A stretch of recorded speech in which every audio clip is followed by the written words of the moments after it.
Well, hello, good people. Mark Holmes here, and as always, I want to say thank you all for watching, commenting, subscribing, and being part of the Joe Boo Sports Report.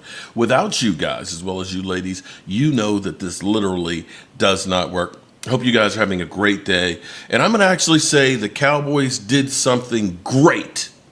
They did something great for once, okay? When we kill them for Jerry Jones being a freaking idiot and basically, talking about paying people, and the way we heard the press conference, he wasn't going to pay nobody, okay? I didn't hear anything about him saying paying Jake Ferguson now that he could end up, not being there. It's a possibility with every player, okay?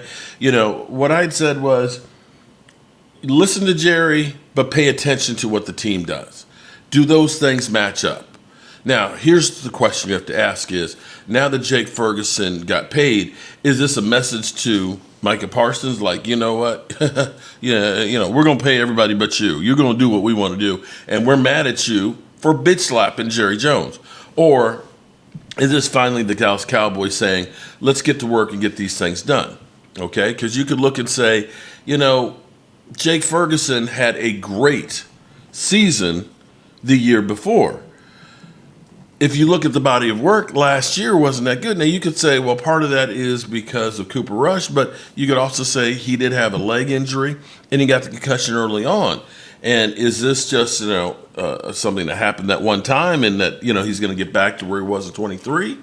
Is this a situation like Michael Gallup, who was great his sophomore year and then proceeded to go downhill to oblivion and ending up with the Commanders? Or Terrence Steele, who was playing really, really good, then tears his ACL. Now, we're not talking about Jake Ferguson tearing his ACL, but here's where this one is actually good, okay? This is, when you think about this contract, okay, the contract, people will buy into saying he got $52 million. No, he did not get $52 million.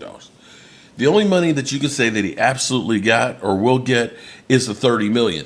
And you can't even guarantee that that's the money that he's going to get because you see what's happening with Christian Watkins.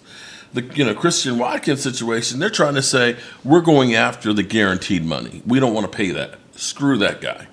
So understand, it's really a $30 million extension on what he's doing. And see, this is where it's good. If you think about what the Cowboys did with Dalton Schultz, they let his contract lapse, and then they franchise tagged him. I believe it was about $11.5 million, and that was how many years ago? So here's what we have here, and this is actually good. I'm going to pop up here.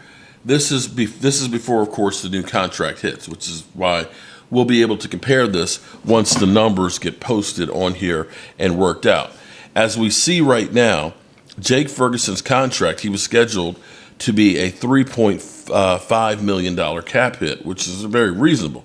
You could say the Cowboys, knowing the Cowboys, well, we don't want to touch that. We want to keep that one the same. But see, here's where it's great that they did this. And this is what the Eagles have been doing all along. They paid their center after 3 years.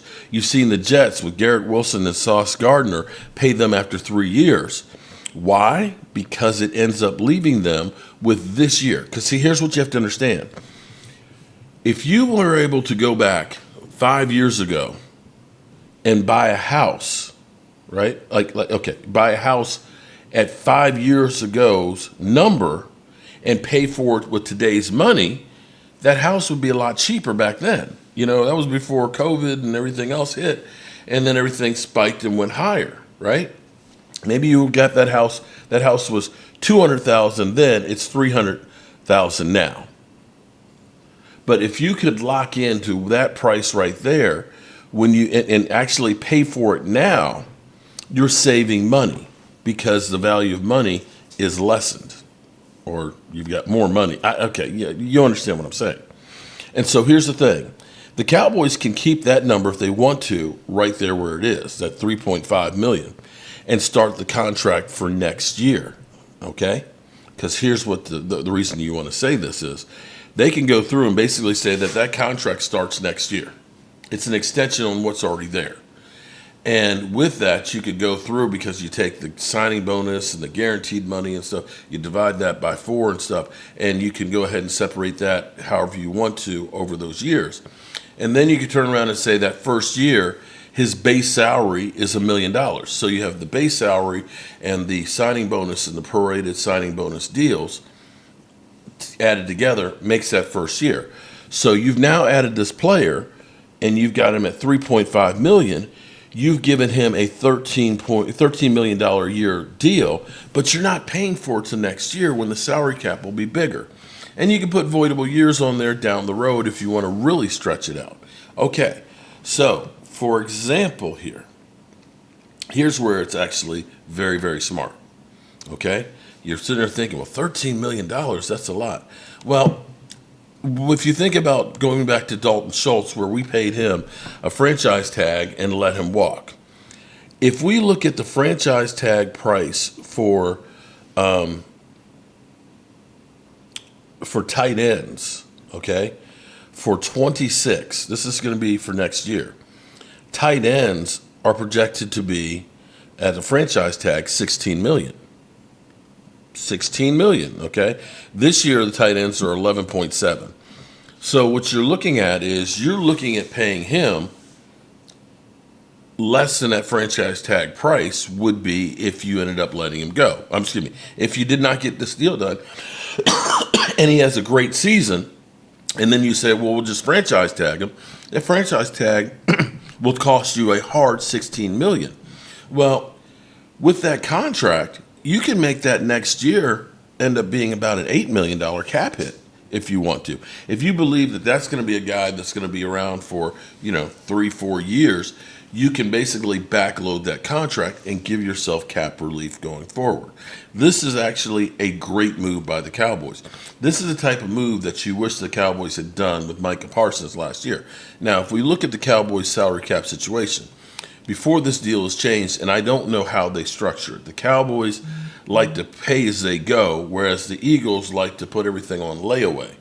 The Cowboys in 29 have about a $40 million cap hit. The Eagles have a $294 million cap hit. The Eagles are banking on the NFL redoing the television contract and having a whole bunch more money and the salary cap exploding, or just continuing to kick the can down the road. And at some point, the bills will come due. But that's won them a Super Bowl.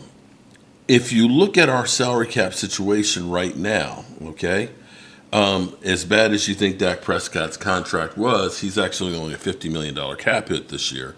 Micah Parsons is the second highest at 24. But that number is a hard number because it's the last year of his deal.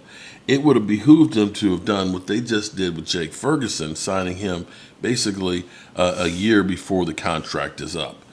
Be that as it may, Micah Parsons' cap number will go down probably about $10 to $12 million, in which case he'll probably be a smaller hit than definitely CeeDee Lamb and possibly Trayvon Diggs's.